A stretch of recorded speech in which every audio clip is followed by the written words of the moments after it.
Live in high definition from KVAK-TV in Bakersfield. This is Eyewitness News at noon. Happy Friday, everyone. Welcome into Eyewitness News at noon. I'm Tom Murphy. And I'm Kendall Nunley. The jury deliberating the fate of Boston Marathon bomber Dzhokhar Tsarnaev has reached a verdict. The jury reached a decision Friday in the penalty phase of the death penalty trial after 14 hours of deliberation. Of course, Tsarnaev was convicted last month on all 30 federal charges against him, 17 of which carried the possibility of the death penalty. So the biggest question when we talk about this penalty phase and what's about to happen in a few moments, will Tsarnaev get the death penalty or will he get life in prison? We've waited. It's been a long time. It's been 2 years since that bombing at the Boston Marathon, obviously in 2013. And the biggest question, as soon as we get that answer, life, death. Dzhokhar Tsarnaev, we will find out very soon. Definitely. They're expected to make that decision within the hour, so we'll be on standby for that decision to see exactly what came about this trial. And we are also expecting a special report from Scott Pelley with CBS News. So we're going to take that as soon as it becomes available. Let's get over to Bakersfield, though. Let's talk a little bit about what's going on with Bakersfield.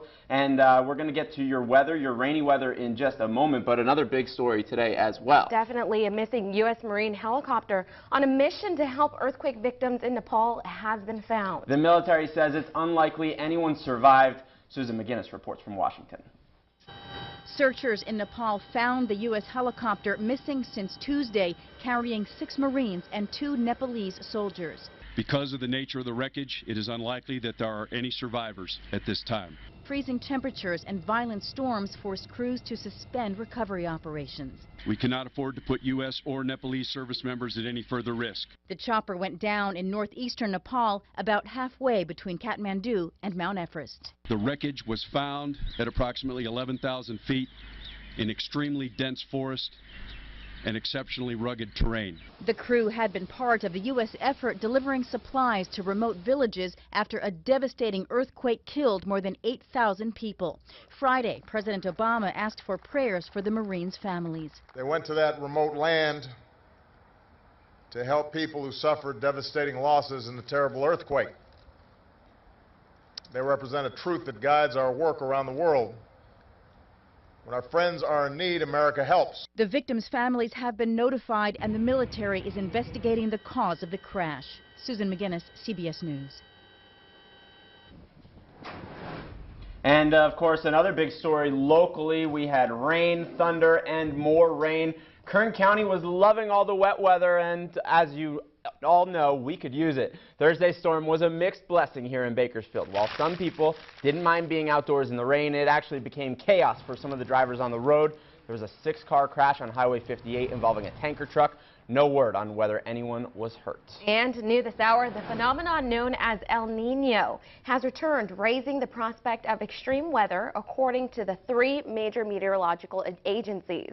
They are the U.S. National Oceanic and Atmospheric Administration, Japan's meteorological agency, and the Australian Bureau of Meteorology. They've determined water in the Pacific Ocean is now warm enough to say that El Nino is back. Now, El Nino occurs when trade winds slicken over the Pacific Ocean, disrupting ocean currents and trapping warm water. The weather pattern can bring drought to Australia and heavy rain to coastal South America. Jet stream patterns also change, resulting in a warmer weather for Canada. Past El Ninos have been blamed for extreme flooding in Mexico, landslides here in California, and crop failures across wide swaths of Asia. The last severe El Nino was back in 1997 and 98. Is estimated to have caused losses of between $10 billion and $25 billion here in the United States. So a quick reminder, we are waiting on that announcement out of Boston. After 14 hours of deliberation, the jury has reached a decision in the penalty phase of Dzhokhar Tsarnaev, whether he gets life in prison or whether he gets the death penalty. We're waiting on that announcement. We're going to go out there at any moment's notice. For now, let's get over to Mr. Aaron Perlman on the weather wall and talk a little bit about this weather that we thought was going to be the top story today. Correct. Now, your first alert weather forecast with Aaron Perlman. Well, did you guys see this yesterday? I'm sure many of you had the heavy rainfall. My wife took the picture in our backyard. You could see just the rain just pouring down pretty tremendously. And thank you to my wife Mindy for sharing that video. But you guys all saw the rain yesterday. Arvin had 0.6 of an inch of rainfall. Lamont 3,500ths. Bakersfield 2,600ths of an inch. It's the most we've seen since February 22nd. That's impressive. Right now, we have just the cloudy skies, the remnants of the storm. We still may see a light instability shower pop up here. In fact, we got a little bit of action going on in areas of Wasco and Delano. You can see that light shower development picking up a few sprinkles. Nothing very heavy. It's going to be what we're looking at. Even in the Arvin area, a few light drizzle. Nothing really significant except over in the Kern River Valley.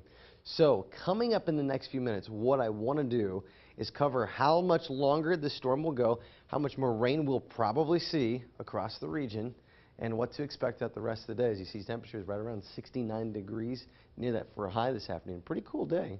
Keep that jacket on hand. I'll give you full details of your weekend forecast in just a few minutes. All right, Aaron, thank you so much. New this hour, we may have been treated with wet weather the past couple of days, but it's no secret things are set to warm up significantly here in Kern County. So in preparation of the hot summer months, local fire agencies are asking for you to prepare for wildfire season. The Bureau of Land Management, U.S. Forest Service, and Cal and Kern County Fire Departments all gathered today to announce the start of this year's wildland fire season. Fire season officially begins once seasonal firefighters and equipment are put into place throughout the entire county to get ready to respond to fires in wildland areas. Homeowners living in areas at risk for wildfires were reminded to complete their defensible space by clearing any dry brush around their homes. That deadline is June 15th.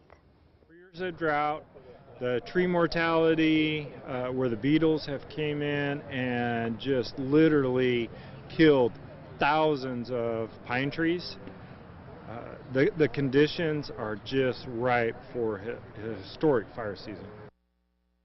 With the potential for a hot and dry summer ahead of us, fire officials urge the public to, quote, be fire safe and fire wise.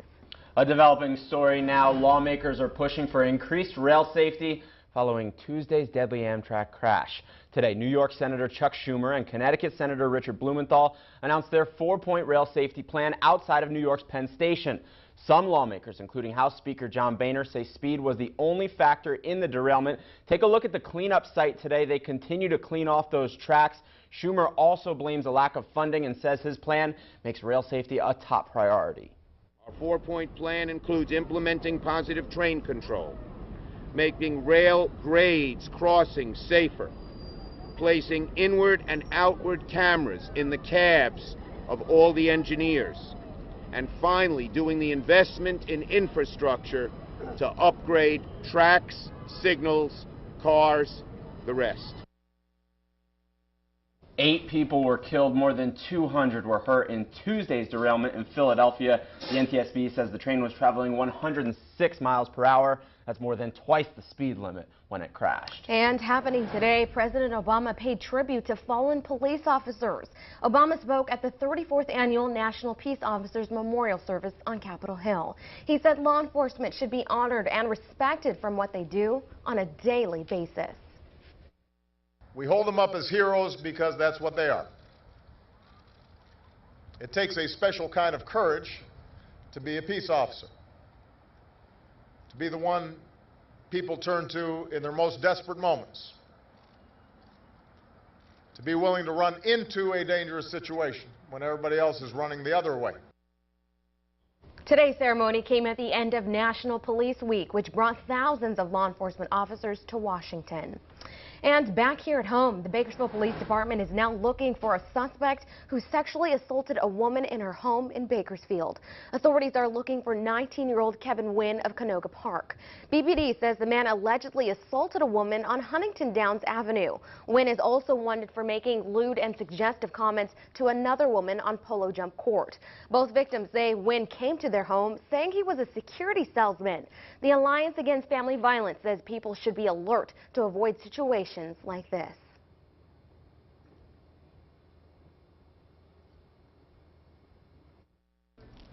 Don't let your guard down. Don't reveal too much information. Even if somebody doesn't come in your home, don't let them know if you're home alone.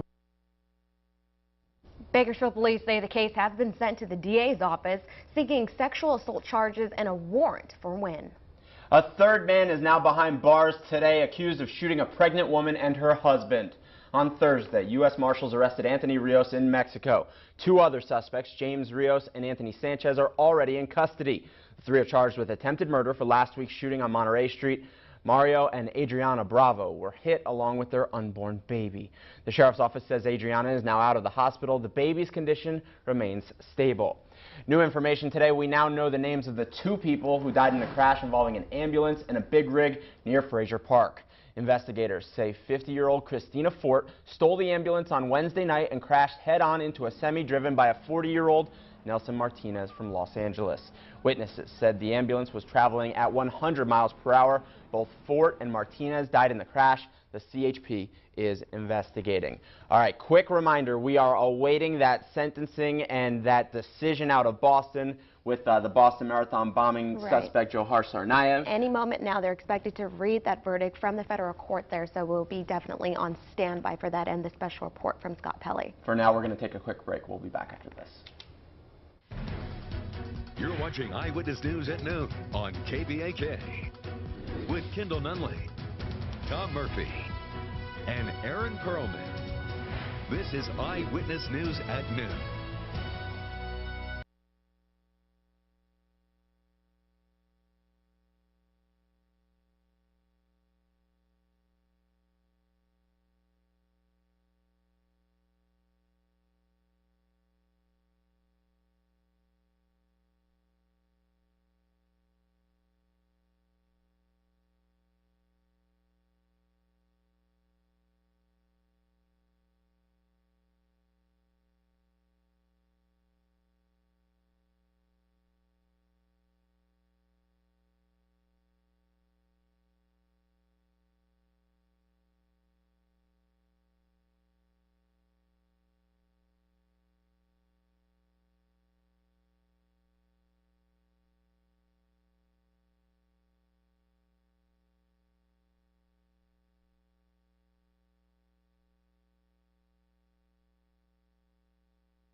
Audience. Okay. Hey, is there any way you could just make it like a chroma key so we can see each other? Oh, yeah. I can see us there. Yeah. Don't look at that. It looks amazing. Looks amazing. I don't care. Don't you want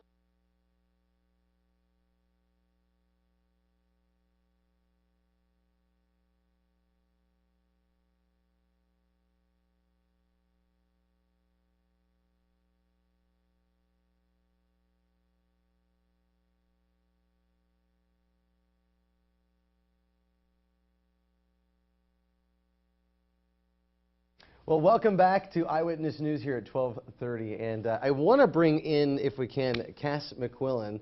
Now, she's from Tehachapi, but you were on season 28 of Survivor, and you almost won. You were like third place. Yeah, half a second in that last challenge, and I would have been in the final two. Well, we're blessed to have you this early afternoon because it's been announced a couple weeks ago, and you can go online to cbs.com to vote to put Cass in the next season of Survivor, season 31. Yeah, they're doing a second chance season for people who didn't win and came close and have not played more than once. And I'm lucky to be one of the 32 people selected out of all 30 seasons and almost 500 players. So it's pretty cool. And you look at the list of people who are on there, and a lot of them you don't even really remember. You're a memorable player. As known as Chaos Cass, you cause many dissensions among every teammate there. Do people in Survivor want you to come back, like the players? I think people don't know what to make of me. I mean, almost everyone on our jury had my knife in their back. So I flipped on people, and I played to get myself to the end. I would assume in an all-star returning season, everyone's going to play like that. So I don't know why you would discount me or not want me there or want me out first. I mean, you know my game. You know I'm going to play cutthroat. You are going to play cutthroat. But in order to do that, you have to get there. So what we need is the entire audience, everyone in Kern County, if you guys can, to vote for Cass on CBS.com. It's the only way you can get there, and then you can start doing your gameplay, right? Yep, you just look up CBS Survivor Second Chances. They got a big voting page. It's a little bit difficult. You have to log in and all this craziness, but once you get in there, you have to pick 10 women and 10 men from there's 16 women and 16. You have to pick 10. You have to pick 10. I recommend you pick me and anyone you think I can beat. And you can vote every day. You can vote once, but you get to vote every day, at least once. Now, one thing about this competition, we've talked in the past, especially when you got third place. I was really bummed that happened. But me too. You went through a big physical change, and it was really hard on your body. Do you really want to go back for 30 more days out in the wilderness? You know, they call you. I love the show. I've never missed the show. I'm such a fan. Yeah. And it was rough. It took me a year to gain back my weight. I lost 22 pounds out there. And you look amazing. I've gained it all back. My new training regimen is to try to gain weight before next week, because we will be leaving if we're selected next Wednesday night. At the live finale, it'll be announced, and they will literally pluck us from the audience and fly us off to location. Wow. So this Wednesday night, you're going to be on stage on CBS right here, and you're going to be able to either be going immediately. Do you know where it's at? Well, they haven't announced, but there's rumors that it's somewhere in Southeast Asia, which is usual, on a beach. I'm thinking Cambodia. What's your item you're going to take? I'm taking a little pillow my daughter made for me this time that has a picture of our family, and she's kind of learning to quilt and stuff. So, and I snuck it in. It's not a full-size pillow, so it doesn't count as like a luxury pillow. Right. But it's just enough to pad me on that bamboo at night. A pillow. All right, so one more final thought. You had to go to CBS.com, look for Survivor, vote for Cass, and what's one more thing you would tell the audience? I'll keep it exciting for you. I did last time, and you know I'm not afraid to take the big boys down. So that's my plan this time. Cass McQuillan of Tehachapi, your Kern County resident, trying to make it into Survivor. Go vote for her online right now. Cass, thank you. Thanks, Aaron. Yeah. All right, so very cool. A lot of developments. We're going to be watching. Someone here from Kern County, Tehachapi area is going to be out, hopefully back on your screens at home there for Survivor. And a quick reminder, if you're just joining us, we are expecting a special report out of Boston at any moment. The jury has finished deliberations in the penalty phase of Boston Marathon bomber Johar Tsarnaev, and they're going to make an announcement at any moment, whether it's life or death for Tsarnaev. We're waiting on that announcement. Right. In the meantime, let's get back on over to the weather wall. Aaron Perlman, how are you doing today? Are you kidding me? I'm great. I just talked to Survivor star Cass McQuillan, Chaos Cass. Well, you know, Chaos Cass is from Tehachapi, and they had a lot of rain, a little bit of snow flurries up there, getting higher elevations, not much in Tehachapi there. But you take a look over at the satellite radar. Here's the storm that's really kind of bringing the clouds for today, the remnants of what's taking place. And we have a little bit of instability along those mountain areas currently. Let's pause the Doppler radar and zoom into a couple of spots. You can see right near Wasco some light rainfall in the Shafter locations to the Kern River Valley, Shirley Meadows. There's some snow flurries taking place there. We will be watching for this winter storm advisory to be extended, the winter weather advisory. It's been extended now until 8 o'clock. It should be till 8 o'clock this evening. 1 to 3 inches of snowfall expected above 6,000 feet. So that's till 8 o'clock, not 11 a.m. that's written there. It's till 8 o'clock this evening. We had a lot of great pictures of the snow at the higher elevations yesterday. You could see this coming in from Tom Rickles. Saying thank you so much, Tom. It brought in the rainbow. Beautiful conditions there. Well, today we are left with this. You can see the cloudy skies across the region for us downtown. Temperature currently outside 59 degrees. It is a cool start. Temperatures elsewhere remaining in the 40s and some 50s across the region. You got a little 60 degrees in Bakersfield. So the temperature is cool. Light jacket needed, some long sleeves maybe. For the end of the day, this is where we'll go. Temperatures running around 70 degrees for Bakersfield, 71 for spots in Arvin. Mountain locations, your highs today will be running in the low 50s. Just know about a 20 to 40% chance for a light shower, maybe the afternoon thunderstorm in those mountain communities. And don't forget about the snow flurries till the end of the day. 60s for Lake Isabel, Weldon 63. Desert areas, temperatures running in the 50s and 60s. Here is a look at that exclusive 7-day 10-day will be for you at 10 o'clock tonight with Chief Meteorologist Miles Mizio. But it looks like our chances of rainfall are kind of coming to a close here for the Bakersfield area. No more chance of rain. 69 for high, low 79 for tomorrow, 80 on Sunday. So you can see we're warming up and drying out as we move on into the upcoming weekend. Mountain locations also doing the same story for the next couple of days. All right, AP. Yes, thank you so much. We're going to step aside for a quick commercial break, but remember, we are on standby for a special report from CBS News on the verdict that it should be read any moment now in the death penalty phase of Dzhokhar Tsarnaev, the accused Boston Marathon bomber. We'll be right back.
Welcome back, everybody. Let's go live out to Boston right now. We mentioned at the top of the hour that the jury has finished deliberating and they have made a decision in the penalty phase for Boston Marathon bomber Dzhokhar Tsarnaev.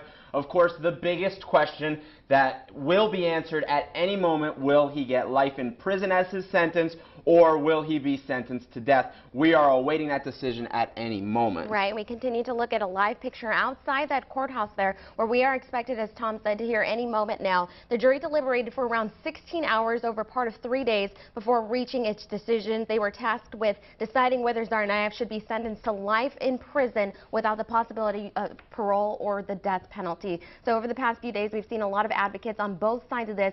This entire trial, too, we've also spoken to and heard from families of the victims and the victims themselves from that day in Boston where the bombing happened at the marathon. And definitely a lot of opinions and really the entire country on the edge of its seats as we await this decision to be read any moment now. And this is something that avid Eyewitness News at Noon viewers know. We were live the day of the bombing, April 15th, 2013. It was one of the largest, one of the most surreal acts of terrorism on United States soil. It was at the finish line of that Boston Marathon bombing. Those homemade bombs built with pressure cookers, loaded with gunpowder, BBs, and nails. Over 240 people were hurt. There were people that were killed. And so now the biggest question, will Dzhokhar Tsarnaev be sentenced to life or will he get the death penalty? And we're awaiting that any moment.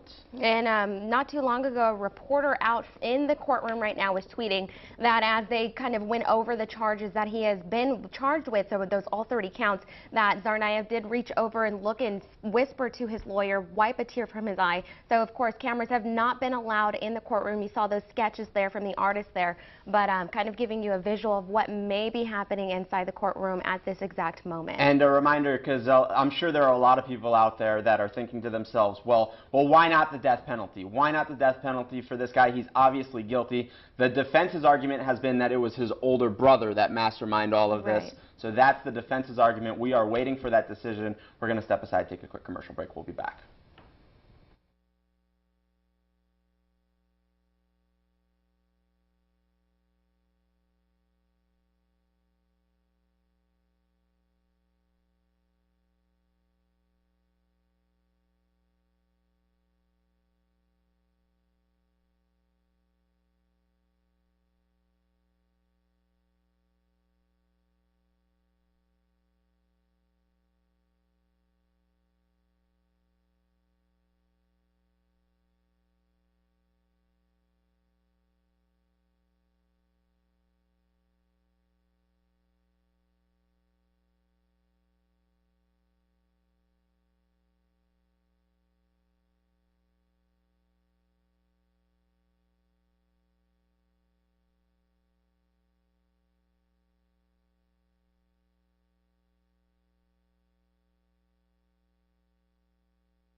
And welcome back. We continue to follow breaking news. The jury has reached a verdict in the Boston Marathon bombing trial of Dzhokhar Tsarnaev. We will continue to follow this situation over on Fox 58. We've got 30 more minutes right over there, so you definitely do not want to miss this. That decision is expected to be read whether Tsarnaev will face life in prison without the possibility of parole or the death penalty.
Life or death for the Boston Marathon bomber Johar Tsarnaev. We are moments away from finding out the answer to that question. Eyewitness News at 12:30 starts up right now. Live in high definition from Fox 58 in Bakersfield. This is Eyewitness News at 12:30. Everyone, welcome into Eyewitness News at 12:30. I'm Tom Murphy. And I'm Kendall Nunley. We continue to follow breaking news. The jury deliberating the fate of Boston Marathon bomber Johar Tsarnaev has reached a verdict. Of course, this was after 14 hours of deliberation. Now, they've already convicted him on all 30 counts, and this is now the penalty phase of the death penalty trial. Tsarnaev was convicted last month of those federal charges. 17 of those charges carried the possibility of the death penalty. So that is the biggest question that we're about to get answered as we take a live look outside this courthouse in Boston. Life or death for Boston Marathon bomber Johar Tsarnaev. Right, and as you imagined, a lot of people out there really have been watching this trial. Since the situation happened over 2 years ago, a lot of emotions running high on what the decision should be, whether his decision should be life in prison without the possibility of parole, or if he gets the death penalty. And we are just hearing right now that he has been sentenced to death. The Associated Press has just reported that. Again, if you are just joining us, Boston Marathon bomber Johar Tsarnaev has been sentenced to death by lethal injection for that 2013 attack at the finish line of the Boston Marathon. You'll remember there were 3 people that were killed. Martin Richard, just 8 years old, a student at a charter school in Boston.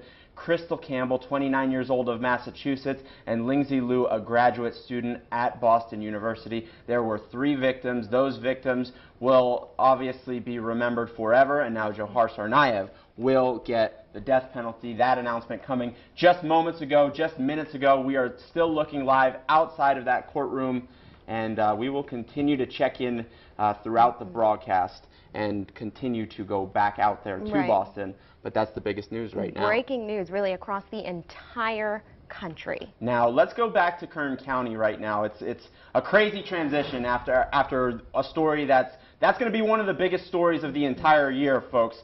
But something that we had, one of the biggest stories really of the month, of the early 2015 at least. Right. Rain, thunder, and more rain. Kern County was loving it all, the wet weather, and of course we could use it. Thursday's storm was mixed blessings here in Bakersfield. While some people didn't mind being outdoors in the rain, it became chaos for some drivers out on our roadways. There was a 6-car crash on Highway 58 involving a tanker truck. No word whether anyone was hurt. And something else that we haven't seen very often in California recently, a flood advisory. Take a look at this video out of Fresno, a heavy thunderstorm. Cars across the area were stranded. City officials say although the intensity of rainfall was more than anticipated, maintenance crews called storm SWAT teams were dispatched across Fresno to locations that were hit by flooding and heavy rainfalls. This was an unusually hard downpour, so it looks like a lot of buildings weren't able to keep up. And an older building is probably going to have more issues than a newer building. The storm broke rainfall records for the day in about a dozen different places across California. As a series of severe storms swept across our state, some places aren't just dealing with the rain, they're also dealing with snow. Now there, as you can see, the rain was mostly light, but snow was also falling near Echo Summit on US 50 near Tahoe, the Tahoe area. The mid-May snowfall could be seen accumulating on grass, tree branches, and planks, while roads were slick in some areas from that roadfall. So definitely a late winter storm to come here in the California area. My goodness, not what we expected this time of year. It was something else. It's amazing how shocking it is at this point when you just, like, I looked outside yesterday and saw somebody walking with an umbrella. And to me, that was something out of outer space. So the last time we've seen this much rainfall in one day was on February 22nd. Now it's May now, so it's been a while, to say the least. And this was my backyard. It was pouring in East Bakersfield yesterday. Just heavy rainfall. My wife's like, I gotta get outside and film this. This is amazing. Look at that. It's also putting water in the pool, so thanks, Mother Nature, for that one. But yeah, we had up to 0.6 of an inch of rain in Arvin. Pumpkin Center went up to 0.3 of an inch here at the airport. 0.26 of an inch. brought in a beautiful rainbow. Did you see it? Of course, this is me standing underneath the clouds. Got to take a picture selfie with the clouds. Why not? There is the cloudy skyline now, the remnants of that storm. And you can see it bringing light showers across areas of Kern County this early afternoon. So we're not done. There's still more rainfall to be had. So coming up in just a few moments, I'm going to take a look at how much rainfall we could still see, how much longer will this system go, and what's in store for the rest of your weekend. That's in the next few minutes. All right, keeping that weather theme going, we may have been treated with wet weather the past couple of days, but it's no secret things are about to warm up significantly here in Kern County. So in preparation of the hot summer months, local fire agencies are asking you to prepare for wildfire season. The Bureau of Land Management, U.S. Forest Service, CAL FIRE, and Kern County Fire Departments all gathered today to announce the start of this year's wildland fire season. Fire season officially begins once seasonal firefighters and equipment are put into place throughout the entire county, so they're ready to respond to fires in wildland areas. Homeowners living in areas at risk for wildfires were also reminded to complete their defensible space by clearing any dry brush around their homes. That deadline is June 15th. 4 years of drought, the tree mortality, where the beetles have came in and just literally killed thousands of pine trees. The conditions are just ripe for a historic fire season. With the potential for a hot and dry summer ahead, fire officials urge the public to, quote, be fire safe and fire wise. Lawmakers are pushing for increased rail safety following Tuesday's deadly Amtrak crash. And today in New York, Senator Chuck Schumer and Connecticut Senator Richard Blumenthal announced their 4-point rail safety plan outside of New York's Penn Station. The video that you're looking at right now are the tracks where the crash happened as the cleanup continues. Some lawmakers, including House Speaker John Boehner, say speed was the only factor in the derailment. But Schumer also blames the lack of funding and says his plan makes rail safety a top priority. Our 4-point plan includes implementing positive train control, making rail grades crossings safer, placing inward and outward cameras in the cabs of all the engineers, and finally doing the investment in infrastructure to upgrade tracks, signals, cars, the rest. 8 people were killed, more than 200 were hurt in Tuesday's derailment in Philadelphia. The NTSB says the train was traveling 106 miles per hour, more than twice the speed limit when it crashed. The wreckage of a U.S. military helicopter missing in Nepal has been found on the slopes of a mountain east of Kathmandu. 3 bodies have been found at the site, according to Nepal's defense secretary. He said the wreckage was in a burned condition. The Pentagon says the UH-1 helicopter had 6 U.S. Marines and 2 Nepalese service members aboard when it lost contact Tuesday. President Obama honored the 6 Marines today. They represent a truth that guides our work around the world. When our friends are in need, America helps. Sometimes those in uniform get attention only when there's a battle, but they do so much more than that, looking out for folks who are vulnerable, or having a tough time, have experienced a disaster. And it can involve great risk and great sacrifice. The U.S. military has not released the names of the crash victims. New this hour, the House passed a controversial $612 billion defense bill just this morning. The bill maps out next year's military and national security programs. Republicans wanted to move extra money for defense spending to a special program in order to avoid cuts. Democrats were against the measure, saying that money should be used for other domestic programs. The Senate is considering a similar version of the bill. The president has threatened to veto. Meanwhile, President Obama also paid tribute to fallen police officers today. He was speaking at the 34th Annual National Peace Officers Memorial Service on Capitol Hill. He said law enforcement should be honored and respected for what they do on a daily basis. We hold them up as heroes because that's what they are. It takes a special kind of courage to be a peace officer, to be the one people turn to in their most desperate moments, to be willing to run into a dangerous situation when everybody else is running the other way. The ceremony came at the end of National Police Week, which brought thousands of law enforcement officers to Washington. And back here at home, the Bakersfield Police Department is now looking for a suspect who sexually assaulted a woman at her home in Bakersfield. Authorities are looking for 19-year-old Kevin Wynn of Canoga Park. BPD says the man allegedly assaulted a woman on Huntington Downs Avenue. Wynn is also wanted for making lewd and suggestive comments to another woman on Polo Jump Court. Both victims say Wynn came to their home saying he was a security salesman. The Alliance Against Family Violence says people should be alert to avoid situations just like this. Don't let your guard down. Don't reveal too much information. Even if somebody doesn't come in your home, don't let them know if you're home alone. Bakersfield police say the case has been sent to the DA's office seeking sexual assault charges and a warrant for his arrest. And a third man is now behind bars today, accused of shooting a pregnant woman and her husband. Thursday, U.S. Marshals arrested Anthony Rios in Mexico. Two other suspects, James Rios and Anthony Sanchez, are also in custody. The three are charged with attempted murder for last week's shooting on Monterey Street. Mario and Adriana Bravo were hit along with their unborn baby. The sheriff's office says Adriana is now out of the hospital and the baby's condition remains stable. We now know the names of the two people who died in a crash involving an ambulance and a big rig near Fraser Park. Investigators say 50-year-old Christina Fort stole the ambulance Wednesday night and then crashed head-on into a semi driven by a 40-year-old Nelson Martinez from Los Angeles. Witnesses said the ambulance was traveling at 100 miles per hour. Both Fort and Martinez died in that crash.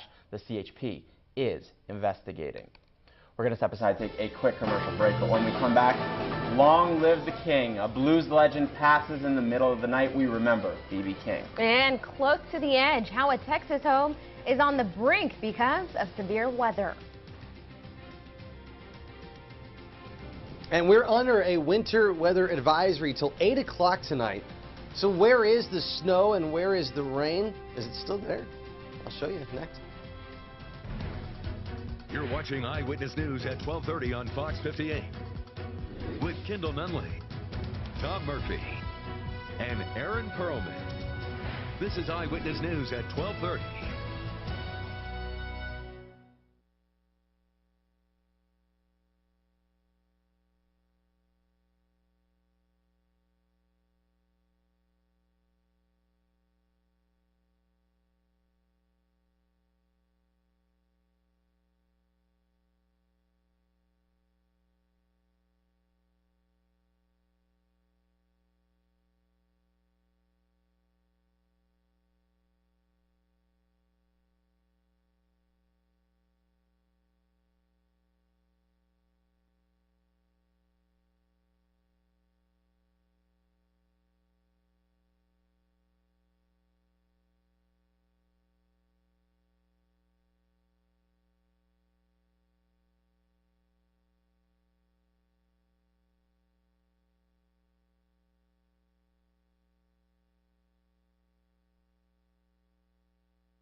Welcome back, everyone. We want to remind you about that breaking news that we gave you at the top of the hour at 12:30 as well. A sentence has come down in the Boston Marathon bombing penalty phase.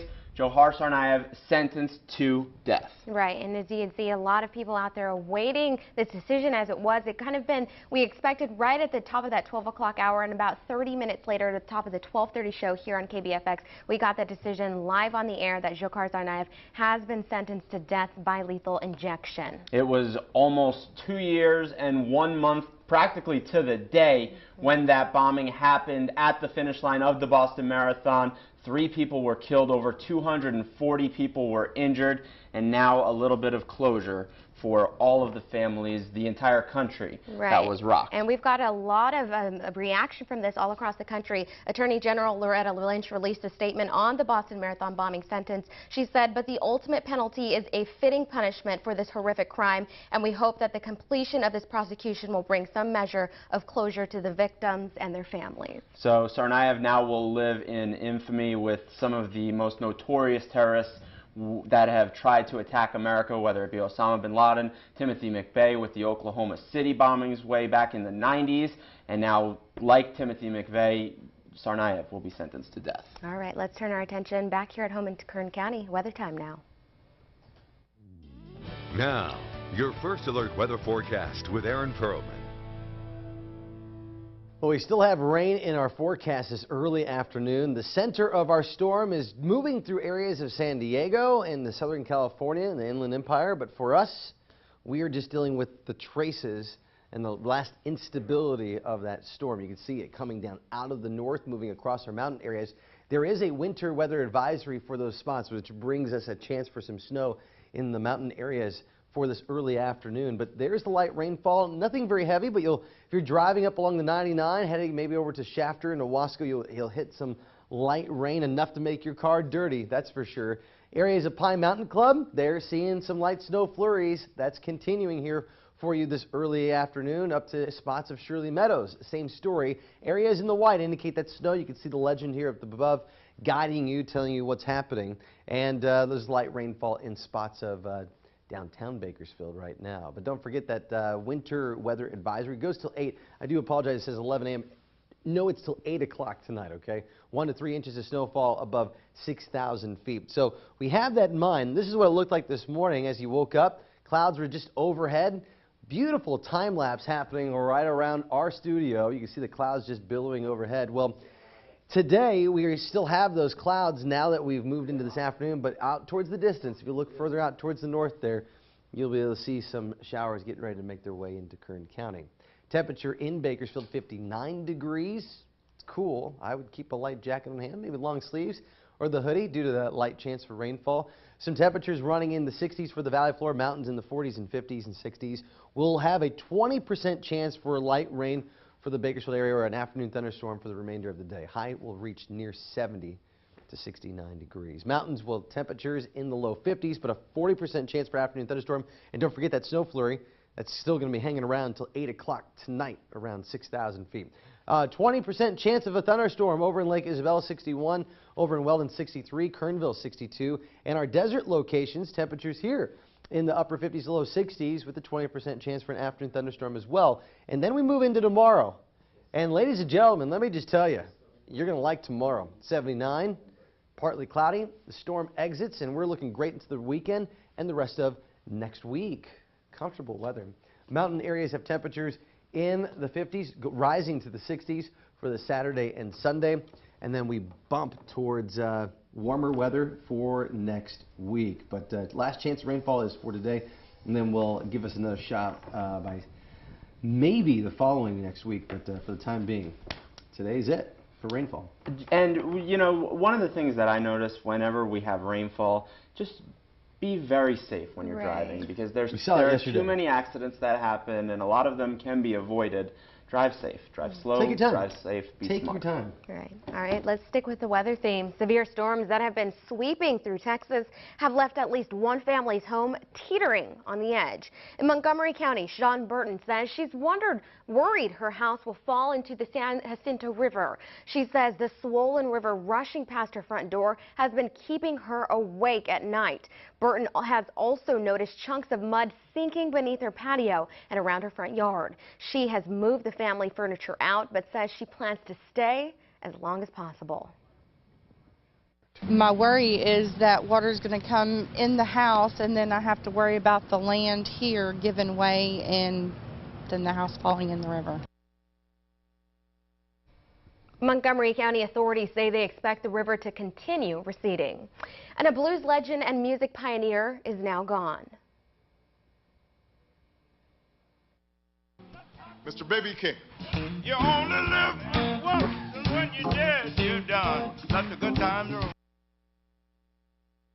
Legendary artist B.B. King passed away last night at his home in Las Vegas.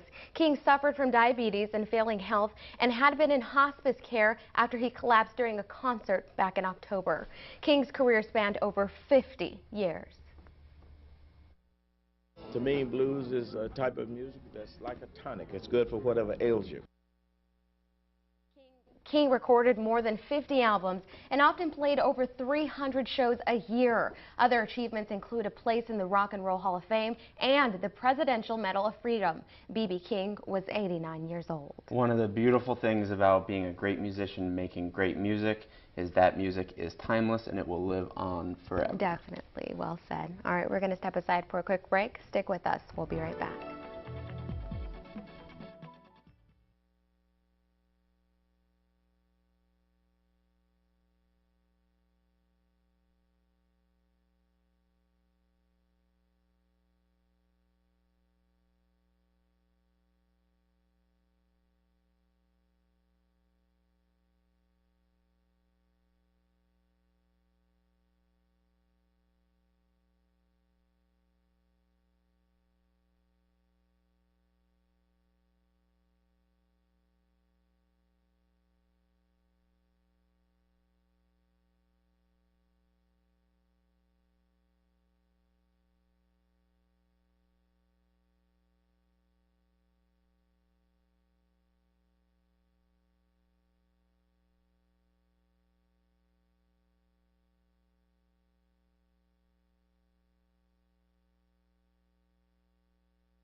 There are smooth criminals and then there are bad bandits, and this next guy falls into the latter. You know the saying, if at first you don't succeed? Well, it wasn't meant for everyone. Watch as he fails twice to steal an ATM from an Australian gas station. First the chain separates, then he's too far away, and finally he just gives up. So maybe that's why he was in a life of crime. He couldn't do anything, and he couldn't even do that well. My goodness, behaving badly. All right, finding a 10-pound bag of illegal drugs at the beach doesn't happen very often, but it happened to Ron Smith while he was walking at an Alabama beach this week. The 10-pound package was filled with low-grade marijuana worth about 8 grand on the streets.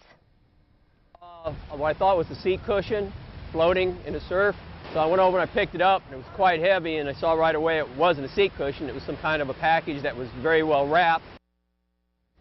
Smith is actually a volunteer at the beach there, and he was on patrol when he found that package of pot. He called police. Officers put the package into evidence and then contacted Customs and Border Patrol agents.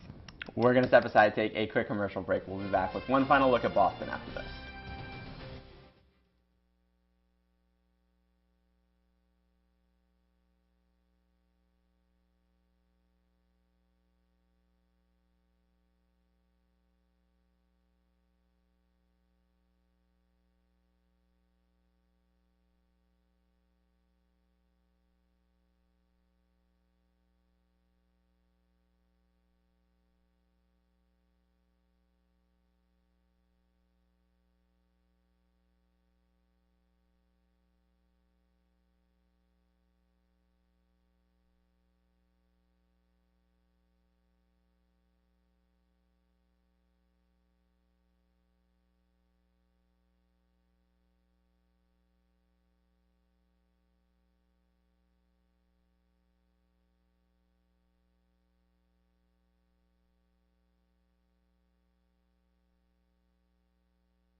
Hey, one more time, we want to give you the biggest story of the day. It's one of the biggest stories of the entire year. The sentencing has come down in the Boston Marathon bombing suspect. Not the suspect anymore. He's been convicted, Dzhokhar Tsarnaev, and now Dzhokhar Tsarnaev will be sentenced to death. Definitely, and analysts are expecting that this can actually take a number of years. We're expecting a long process of appeals to come about this, so they're anticipating if he is put to death, it actually could take 10+ years at least, possibly. Of course, all of this started April 15th, 2013, when those 2 bombs went off at the finish line of the Boston Marathon. 3 people were killed, over 240 people were injured. It really shook up the nation. It also inspired the entire Boston Strong movement, and now a little bit of closure for those families affected, for the entire country that has been affected, because the 2 people that were behind that will both be killed. And as of now, he'll be shipped to a federal prison in Indiana. We're out of here. We had a great show. We are hoping that you all have a great weekend. Thanks for watching. We really appreciate it. Bye-bye. Have a good weekend.